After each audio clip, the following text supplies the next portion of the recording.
Hey guys, welcome back to UpClick. In this video, I'll be showing you how to fix GCash app game not opening. But first, check our special offer in the description. So let's get started. So if GCash here is not opening, how do you fix it? Well, the first thing that you want to do here is you want to make sure that the app is fully updated. Now, sometimes the app, if it's not updated, it will malfunction. So in this case, go and open up Google Play Store here, search for GCash, and if you do see any update button, go and just click on update, wait for a while, and see if that actually helps. Open up the app and see if it now functions or opens up properly. Now, if this doesn't help, the next thing that you want to do is you want to visit your settings. So you want to open up the settings app here. Now inside the settings page, you want to go ahead and scroll down a bit here.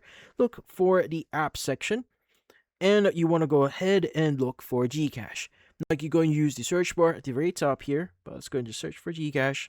Open it up. Now inside here, you want to go and click on clear data at the bottom right of the screen. Click on clear cache and click on OK. Now once you've done that, you want to go ahead and exit this page and open up GCash again and see if it actually helps. Just make sure that GCash is fully closed before opening it up again so that you are going to start a new session. But if that doesn't help, the next thing that you want to do is you want to make sure that certain permissions or certain settings here are actually turned off. Now, if you're not aware yet, if GCash has what we call developer options enabled in your phone, well, in this case, GCash will not function properly and it will force close GCash.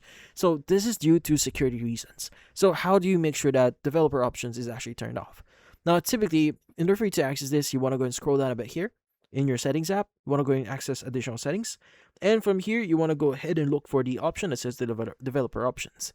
Now once you do see that, you want to go and turn off developer options. Go ahead and exit this page, restart your phone, and open up GCash again and see if that actually helps. And that's about it. So if you found this video helpful, hit the like and subscribe button and watch our next video.